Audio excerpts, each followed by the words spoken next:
Okay, our demonstration today is on processing wood. We get requests for this every once in a while. People are curious how to cut up wood best, and and have it not crack and stuff like that for use on the lathe. I think first I want to start out with safety. Cutting wood, I use a bandsaw and a chainsaw. You see my bandsaw the most. I like my bandsaw. If I'm using my bandsaw, I wear safety glasses. If I'm using my chainsaw, I have this mask with earmuffs. So always wear something. We don't want to come in here and give somebody the nickname Popeye. So safety first. Don't get blood on the wood. Number one rule of wood turning. So before I start talking about cutting up wood, the first thing that you need to determine with any wood is where's the pith.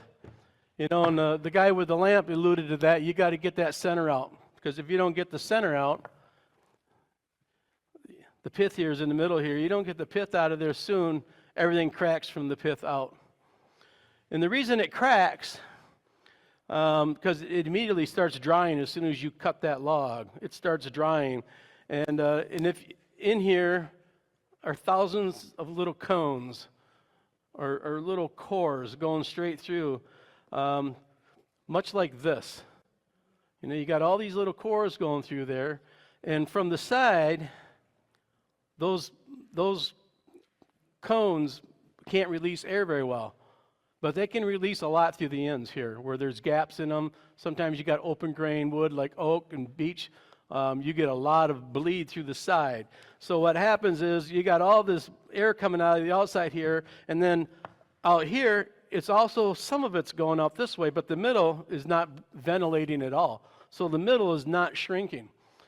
The outside here, where all these cones are, they're slowly getting smaller because they're drying out.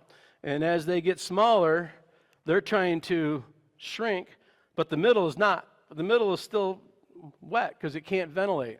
So what happens is, as it starts to shrink somewhere, something's got to give, because you got less area out here, so it shrinks around this way, and it starts cracking. And then on this log here, the pith is off center, and that's because this was a branch probably. And it went like that. And this was the center of the branch. And what the tree does is it starts growing more cones. It doesn't grow them bigger. It grows them more.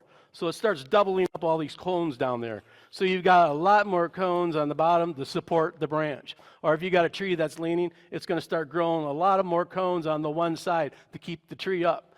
And then that also can cause it to crack a little quicker on the side where all the extra cones are at, because there's more of them here drying, and it's shrinking, and it's going to crack usually towards this end of it. So that's why you need to know where the pith's at, because the pith is always going to crack also.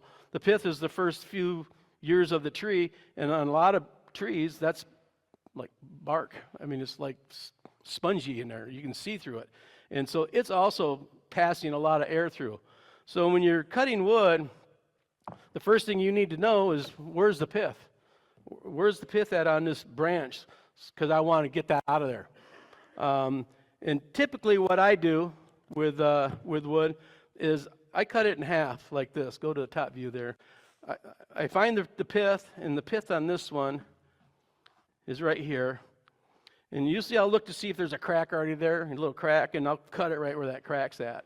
Also, what I'll do is I'll look at the bottom of it and see where the pith is, because if the pith isn't going straight through the log, if it's up here on this side and it's down here on that side, then I'm going to set my log up. I don't want it like this and cut between the two, because I'm going to end up with pith in both of them. I'll want to get those piths lined up from side to side, say, okay, here's here and here, and I'm going to take my chainsaw or my bandsaw, I'm going to try and cut right down the middle of both those piths.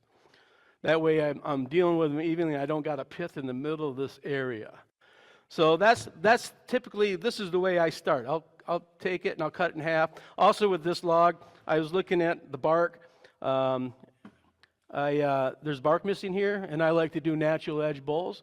So I didn't want that half bark missing on both sides. So I'm like, okay, I want all this missing bark on this side of it. That way, this side, I can get a nice and natural edge bowl. On this side, either I'd have to take the bark off, or I would have to make a bowl that is that goes this way. Oh, I forgot to bring a marker. We got a marker somewhere? I knew I was going to forget something. So yeah, so here I would, looking at this piece here, I can get a natural edge bowl here. You can almost see that. And with this being the top of my bowl,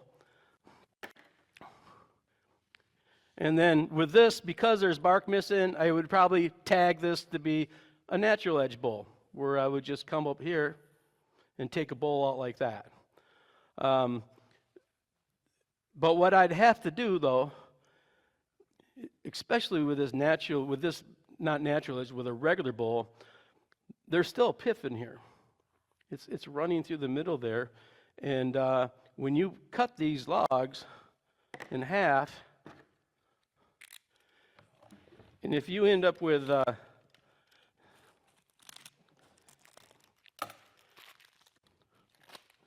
if you cut this in half, and this ends up going to be the top of your bowl, and that pith is still there, and you cut this bowl, it's going to crack right there, right straight down into your bowl. What you need to do is get your tendon on there, and then you need to either cut this off before you put it on there, or you need to take away that whole top until the pith isn't there. This also had a branch coming out of it. But you got to get that pith out, because that's where it's going to crack. And just like he had mentioned with that lamp, if I'm doing a hollow form, I don't do hollow forms with the pith in there very often, but occasionally I will. I'll want to make that whole hollow form in a matter of 3 hours, all the way down to the bottom. And I'll be, if I'm breaking for something like lunch or something, wrap it in plastic, spray it down with water. Don't let that thing dry out, because if the pith is in there, things just start cracking. So you've got to work fast if the pith is in there and you want to leave it in there. Otherwise, the thing to do is to take the pith out. So if I was turning this one, I would make my bowl blank, but I would when I cut that, I would probably want to make my bowl blank soon and get the top of that off there. Your bowl is, you're going to lose an inch of your bowl, but it's way better than having it crack. Plus, that's also going to warp really bad. It's going to pop up when it dries, so your bowl will have this high spot on the side, which maybe you like that. I don't personally like that. So this is usually how I start with most of my my logs. I take this, and sometimes I'll just throw something like this on my pile and outside where it's wet and rainy, and let it go, and hope it doesn't crack too bad, but it will. If it's wood I really like, I will anchor seal. I'll anchor seal the two ends and this much of it here, just to keep the air from coming out here and not out the end. That way it'll dry a little more evenly. So with after I get my blank cut, typically I don't do a whole lot of this unless I got a lot of wood. I'll throw it back on the firewood pile. But typically I'll make a bowl blank. And I like to use my bandsaw and a template. Even if you're using your chainsaw, I would highly recommend you use a template of some sort. Because if you do this with a chainsaw, and let me see if I can get this back in that hole. I tend to take off too much here with my chainsaw. I'll be over here, and I'll be good this way, and it's like, oh man, I took that off. I can only get a 9-inch bowl instead of an 11-inch. So I have these, and you can see this is my 11-inch one. I have these from like 4 inches all the way up to 20 inches in 1 inch or half-inch increments. And I just pull out the one I want, and I lay it on the log, and I'm like, oh yeah, this one's probably 11. Maybe I'd put a 12 on that and just knock the corners off. But either way, if I'm using a chainsaw, I'm still going to lay my template down there. What I like to use is my bandsaw, and I put my template on there and just come into my bandsaw and go right around the outside of this template. And that was what I did with this one here. Yeah, look how fast that was.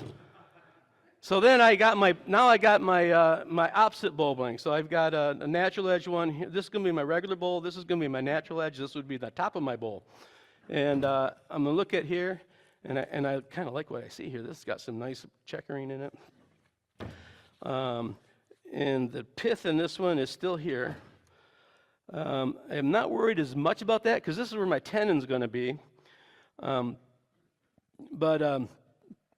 So that tenon's going to take up a half an inch. So I'm fine if it cracks like where my tenon's at. But if this is going to sit around for a long time, I'll anchor seal this whole outside edge. If I really like this wood and it's not cracked yet, this doesn't even have checkering on it.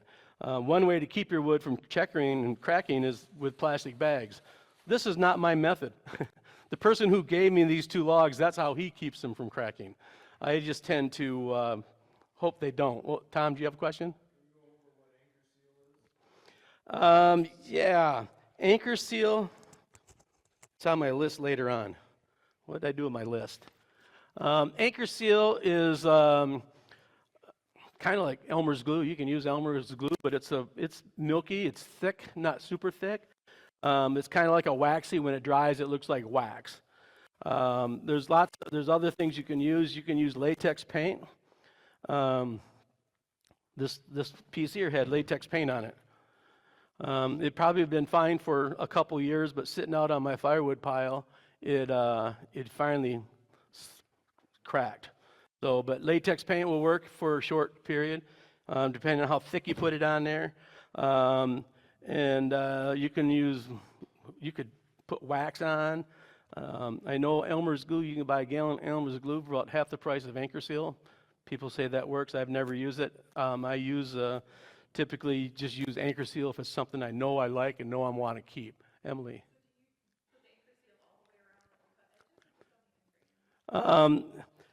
Do I put the anchor seal around the whole outside edges or just the end grain? If I had something like this, I probably would still just work on these end grains. I wouldn't worry too much about this edge. With this here, I wouldn't go across the whole top of it. You know, on this piece here, I would just get the end grain. I would get this side and about a half inch there. When I do spindles, I have like 60 or 70 pieces, spindles all cut up for my snowmen for this Christmas. And those, when I take those out, you know, I start with the same process. I start with it. I cut a log in half, and then I'll start getting my as many pieces as I can away from this center. I like them to be out here.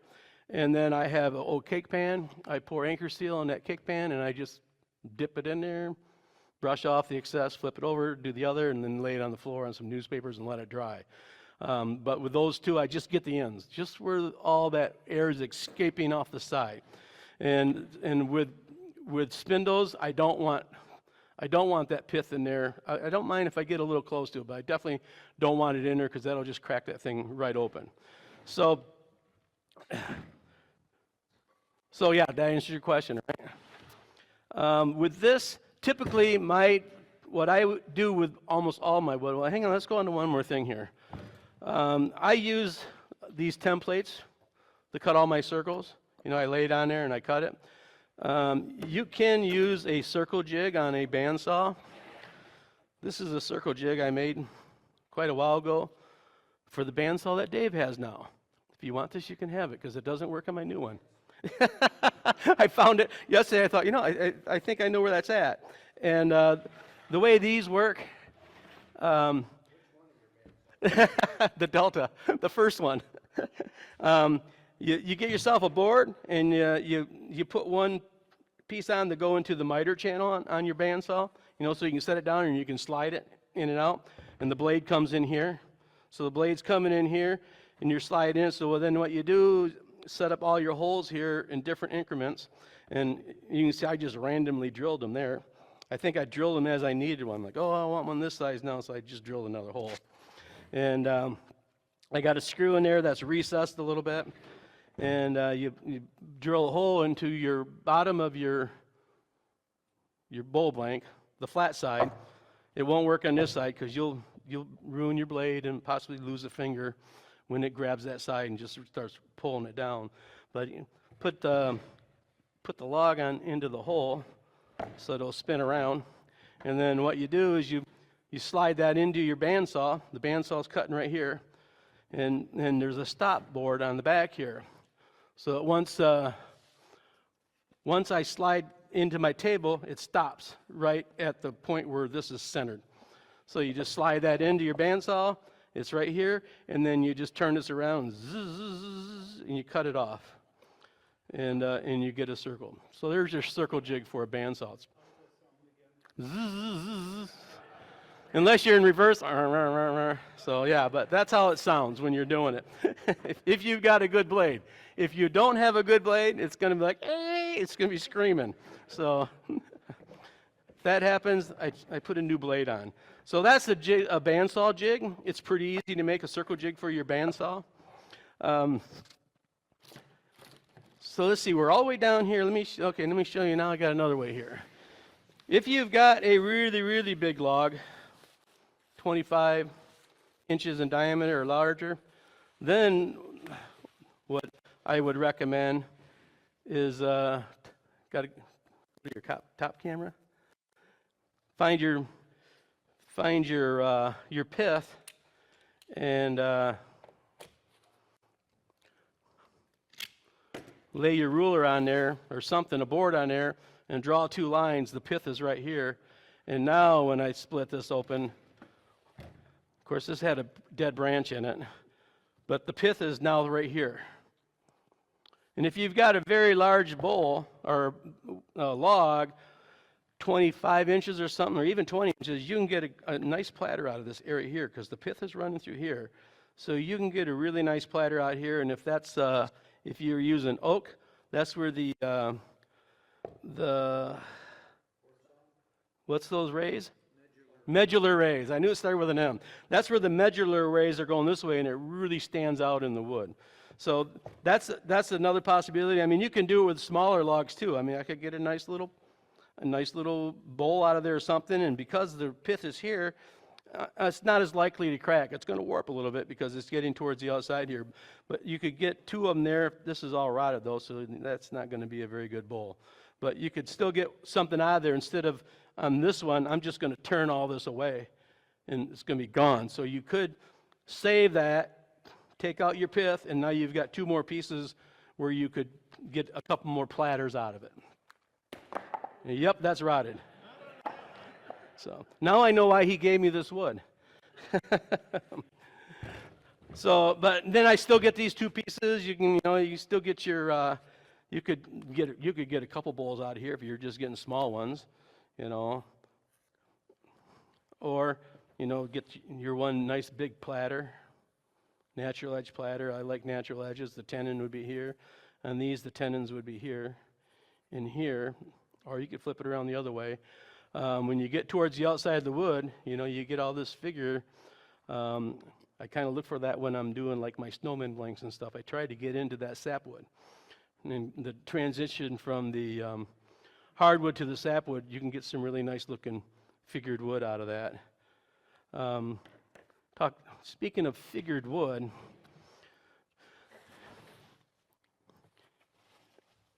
all my first bowls I ever made, I always used crotchwood, and I would get this piece here, this like feather-looking wood going through there. Pretty desirable, very beautiful wood. This one unfortunately is cracked, but somebody could still get an 8-inch little bowl out of there. So look for that. I mean, that is kind of the pith that came up, and then it broke into two pieces here. So, but that solid wood there, it's not going to really crack that much. I guess it isn't really the pith; it's the intertwine between these two logs. This is the pith here; it cracked right down the pith, and then here's the pith here. So I cut it across the pith, but I didn't use it soon enough, so I kind of lost track of it. I found it the other day. I was going through my pile, and like, oh, would have been a nice little bowl. So that's something to look for, if you're looking for figured wood, and you got crotch woods, that's always really, really desirable, I think. Something to also look for, and this is interesting. The other day when I cut this, you couldn't see this crack hardly on this side. It was, well, I can kind of put that together. Give me top camera here. There you go. This is called ring shake. You do not want to turn this wood. This is firewood. This was almost together the other day when I cut this because I knew it was ring shake. And as soon as I cut that, it just started coming apart. But this won't ever stop coming apart. You can think you might be able to glue that. I guess if you wanted to do a complete epoxy pour with it, dip it in something, you might be okay. But, you know, one time, a long time ago, I had a piece of wood that was really beautiful, and it started out, it had one little crack like that. Oh, one little crack, well, I'll just put some bunch of CA glue in there. Well, as soon as I started turning, then it just peeled away like an onion. Just keeps coming off, you know, and the next one comes, and the next one comes, and as they come off, they have less support. It'll just keeps coming apart. So this is called ring shake. It's pretty easy to put on your lathe. So you just throw that away. I'll see it inside of a log. I almost brought it, but I decided not to. I have a burl, a log, a walnut log that's got a big burl on the side of it, and the log part has got ring shake on it. I can see it's coming apart like 3 or 4 spots. But fortunately, it's kind of like this is, and the burl's kind of all on this side. So I came to the conclusion I can still save it because outside of all the ring shake, I can still get a tenon, which is going to go into the burl side of that log, and I should be okay. But you got to look for that. If you see this in a log, it's time to throw it away. You know, it's not very safe. Yeah, put it on the raffle table. And unfortunately, this is a this is a piece of American chestnut we got, the real deal. We harvested the whole tree, and almost all of it came apart. You know, it was sad. It's the one piece I was able to turn that didn't have ring shake. It was beautiful. I made a beautiful hollow form out of it. Sold it right away. The rest of it all just unraveled. You know, I got a whole bunch of my firewood pile unraveled. I think the tree, my opinion, the tree is dying. It's flexing a lot, and it just starts starts coming apart between the grains of wood, I guess. Wind shank, because the tree is constantly blowing. Yeah. So, and I don't know if American chestnut is common with that. This is one of the worst cases I've seen, but I've seen it on other pieces. Yeah, Phil, I have a square piece I was going to make a hollow form out of. I still have it, and I thought about giving it to you. Because I thought about it. You could put that in a circle, wrap it somehow, put it in a pressure pot, and it would probably be a really nice piece. So then from these, typically what I do, if it's wood I really like, I'll core it. I'll core it immediately.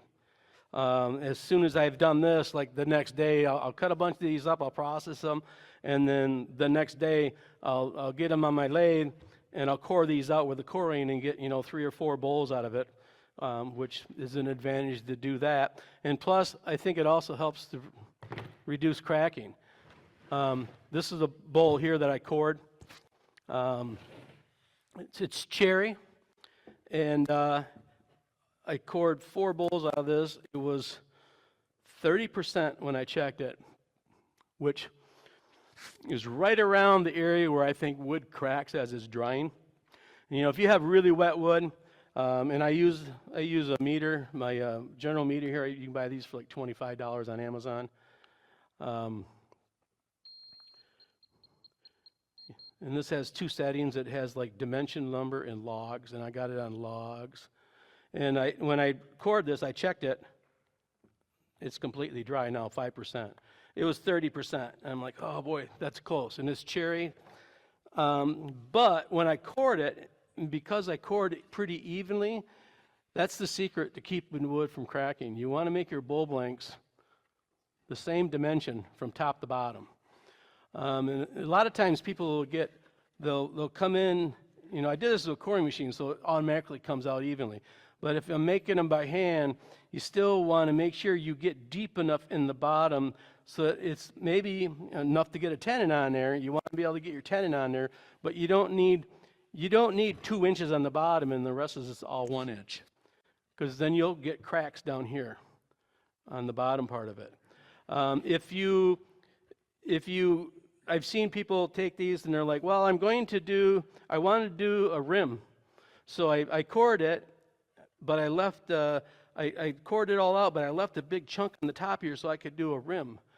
Well, you don't need 2 inches of wood up here to do a rim unless you're really doing something really exaggerated. I can put a rim on this with 1 inch because my bowl is only going to be maybe 1/4 inch. So I still got 3/4 of an inch that I can make that top come up here or here, and I can put a lip on that without having to put a great big 2-inch lip around the top of it. Because a 2-inch lip around the top is really bad. And if you've got a log like this and you're making a regular bowl and you wanted to have some kind of a flare, so you make a great big spot on the top. Well, this is all the sapwood. This is outside of the pith. This is drying faster than everything else. So you are more apt to get that bowl to have a crack in it along the top edge of it before it even begins to dry. Yeah.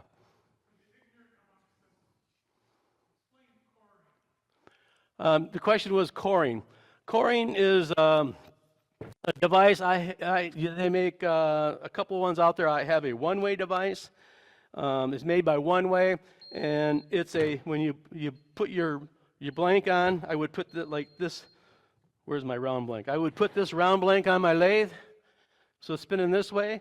And, I put a big tenon on. This is the tenon I made that core with. So yeah, this was 17 inches, and yeah, so I got like a 3-inch tenon on there. But yeah, so you can use a faceplate though. I put a tenon on mine, and then put it on there, and then it's spinning, and you got this knife that's curved, and it goes in there, and it guts the middle out.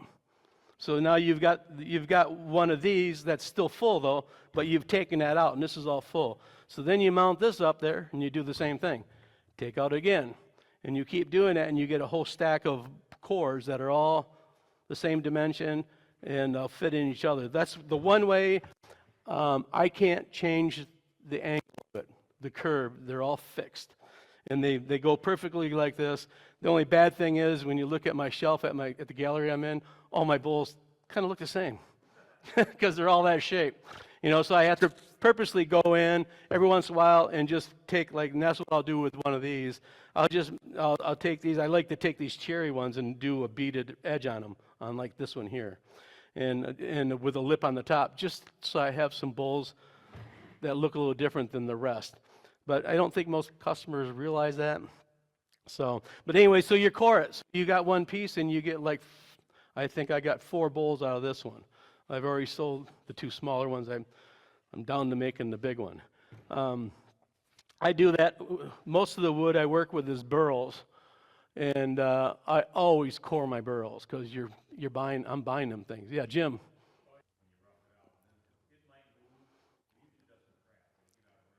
Yeah, leave 10%, but try to get it to the bottom too, because that's what I'll see. They think they went to the bottom, and when you measure it out, they're like 2 inches away. Yeah, you got to get it the same dimension, and then this will dry out evenly. I'm kind of surprised this didn't crack, because I got this from. Didn't I get this from you? And you hit the other half. You cored and cracked. Yeah, and this one didn't crack. I was surprised. Not very often. No.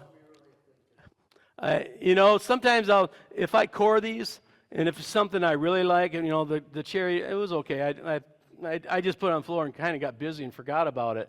But if it's wood I really like, I'll core it, and then I'll set it down, and hopefully within a week or so, I find that sometimes, you core these things, and they might be 35%. Throw it on your floor in your shop, and a week later, it'll be down into the 20s. And if I get down to 20%, I'll turn that thing. I don't. Some people will say, "Oh, you got to get it down to 12% or whatever the humidity in your house is." If I'm below 20%, I'm good. I'll turn it. I might even turn it higher if I'm doing a natural edge bowl, because these natural edge bowls, you can't tell if they warp because it's natural edge. And they always warp on these outside edges here.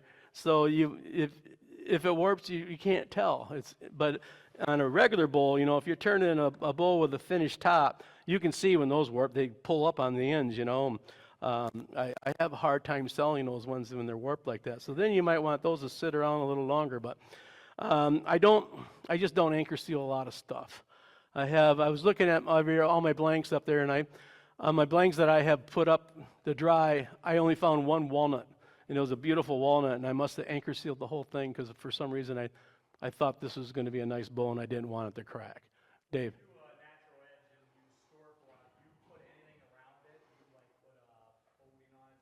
Do I put some on to keep the bark from popping off? If I think it's going to separate, yeah, I'll take and I might put a whole bottle of CA right on that bark and go around the whole thing. I'm more apt to do that on a burl that I want the bark to stay on. And another thing, do I anchor seal most stuff? Most of the stuff I work with is burls. Burls don't crack.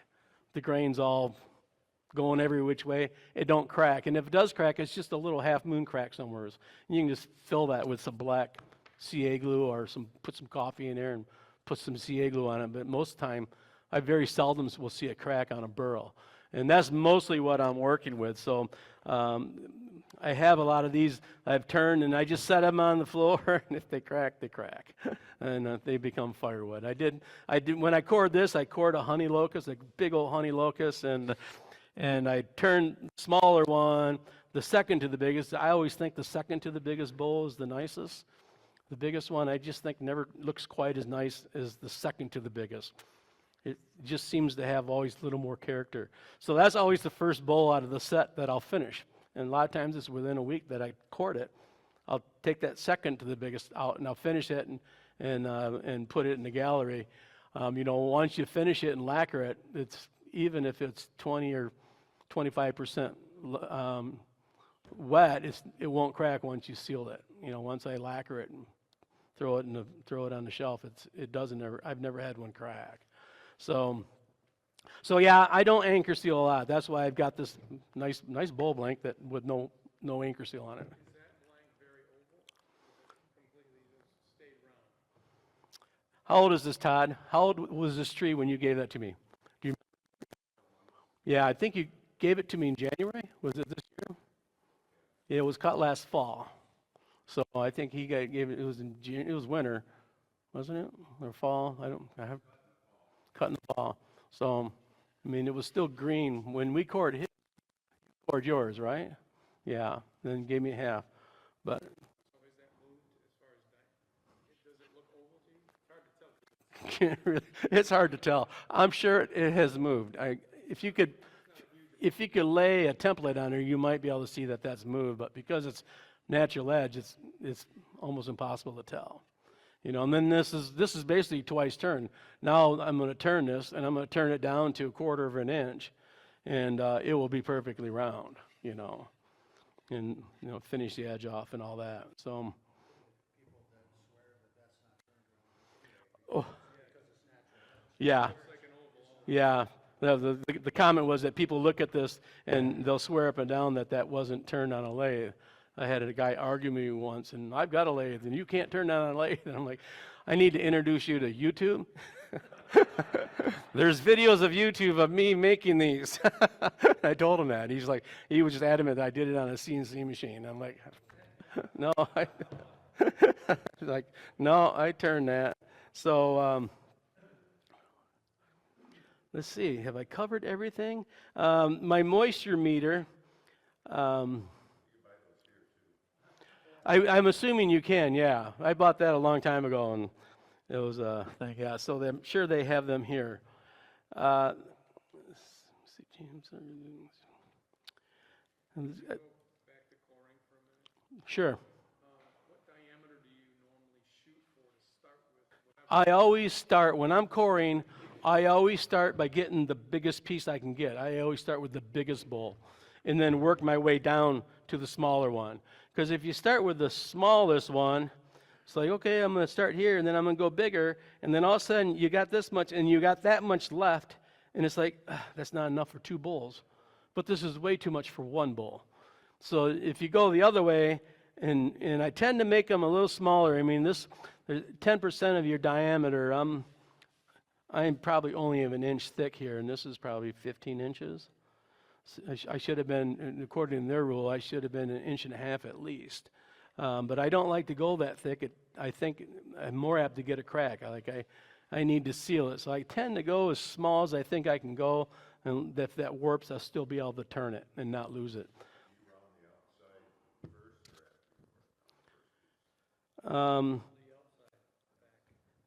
Yes. Yeah, I start out, I put that on the lathe, and there was a bigger one. Now I look at that, there was a bigger one than this. I forgot about this. Is not the biggest one. And this is number 2. So it came out here, but yeah, I mount that backwards on the lathe. I round it, and I tried to get it to this same. You can even take your blade out, your one-way blade, lay it on there and see how close you are to that curve, because your blade's going to come in now, and you want it to be fairly close. So yeah, this isn't the biggest one, because this tenon is not really big enough to turn a great big log. Because I think this was probably 20 inches. This was a big log. Tom. I core this. So when I took this core out, this was probably my first core. So this is all, the log was all here yet. So I took this out. I turn it around, because I start out with a hole. I'll drill a 2 1/4 inch hole with a Forstner bit into the end here. So I got a 2 1/4 inch hole here, and I have jaws on my chuck that are elongated jaws. They have extended jaws, and they're like 2 1/8. So then I drill in here and get down in past the bark and into the sapwood all the way around, and then I'll put that on that chuck, open it up, and so now I'm on there, and I bring up my tailstock, of course, because I don't like recesses, but that's a recess. And so then I cut my back, and then, so I got a hole here on this side that I have it on my chuck with. So then I core this out. I still got a hole there. So now I put that back on the lathe, put a tenon on there, turn around, put it back on the lathe, core it again. So now I got another piece out. So then I take this one, put it on the floor. I take the other one. It still has a hole in it because I'm taking it from there. So I put that back on the other chuck. Rinse and repeat. Yeah, rinse and repeat, yeah. And then put a tenon on that one. Flip it over, change the chucks, put it back on there, and then core it 1 more time or 2 more times. Some of these, it depends on how deep it is this way as to how many cores you'll get out of it, because you'll run out of room also doing this way. This one might probably get 3 cores out of it, but yeah, I got a problem with width and height, but probably could get 3 cores out of this. So. And you're going to have a 3-inch bowl. The last one, yeah, a little 3-inch bowl that usually I just throw away, because also there's a hole there from a Forstner bit, and trying to get that last bowl, you typically run into the Forstner bit hole, so I just throw that top one away. Or bring it down here and put it on the raffle table. It's easier to core greenwood than drywood, correct? Yes, greenwood does core easier. Yeah, drywood, yeah. When I'm trying to core like an old dry burl, that's brutal. That's a workout. So, but with greenwood, you can cut through it pretty fast. You can go right through it. With good sharp bit on your coring machine. Yes, Marie. The question was, so I cut it in half, and then I didn't understand the question. So the outside of the log. Instead of starting with the biggest bowl, start with the smaller one. Well, if the top of the bowl is towards the pith, that would be like this situation here. Show me a top camera. So this would be, a bowl with a regular flat edge on it. This is the pith. Is that what you're asking? So this outside of this bowl is running right along this sapwood and the grain.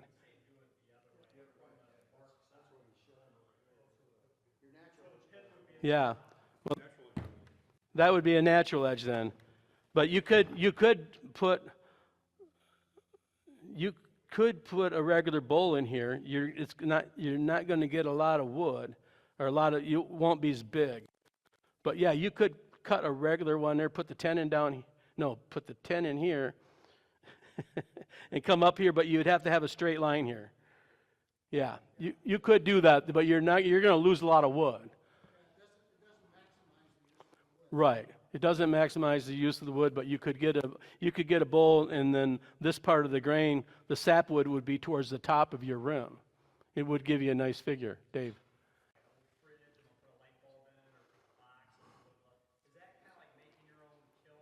It kind of is. I actually tried that once. I tried that with like an old bin I had, and I mounted like a fan on it and drilled a hole and an exhaust hole and put racks in there, and it just didn't seem to work for me, and it still cracks. Yeah, it still cracks, right? It doesn't is. Okay. I mean, if you put a online, the people who are wondering what we were just talking about, we're talking about homemade kilns. Dave was saying he's got one, and he can actually adjust the temperature in it, and that they do work. But if you try to go too fast, you'll crack. Yeah, Jim. I've done that a lot. Yeah, it works pretty good, but I still have a problem with cracking. I found that with if I'm checking my moisture, you got really wet wood, it's like 45%, sometimes 50% moisture. I find that wood, if I'm microwaving it, I do a lot of checking it as I'm going along. I'd put it in the microwave for 3 minutes on high, and then I'd take it out and set it. I'm in the basement of my house, so I set it on the tile floor, and it would just suck the water out. There would just be a puddle of water on that floor. I'm like, okay, this is really working. And I check it, and okay, now I'm down to 40, and I keep checking it, and I find that wood cracks between 32 and 28%. So you think you're doing all this, you're really doing good, and I get down to like 32. Oh man, I'm almost there. And then the next time I put it in the microwave, I can pull it out, it's cracked. No, I just put it in there. Oh, putting it in a paper bag and putting it in the microwave. Okay. I mean, I did that a lot when I was first turning wood and didn't have wood to turn, that's a struggle when you're first turning. You're trying to find wood, and I've cleaned out my firewood pile, and it's like, so then I'm like getting green wood that doesn't turn very well, so I tried microwaving. Jim, is your name Jim? Another success story, 60% for 1 minute and then let it cool. 30 seconds at 60% and then let it cool over and over. So, yeah, I mean, I've tried a lot of different methods. Let's say cut green wood, take the shavings from your coring and then put them all in a paper bag with the green wood shavings and seal up that bag. And I've done a lot of that, and it just seems to be about the same crapshoot. 50-50, it's going to crack. Wood's not all it's cracked up to be, I guess. I used to be in the glass business. That was a joke in the glass business too. Hey, it's glass, not all it's cracked up to be. So, I think that's it. If we got any more questions, we're going to wrap this up. Everybody can go on with their day.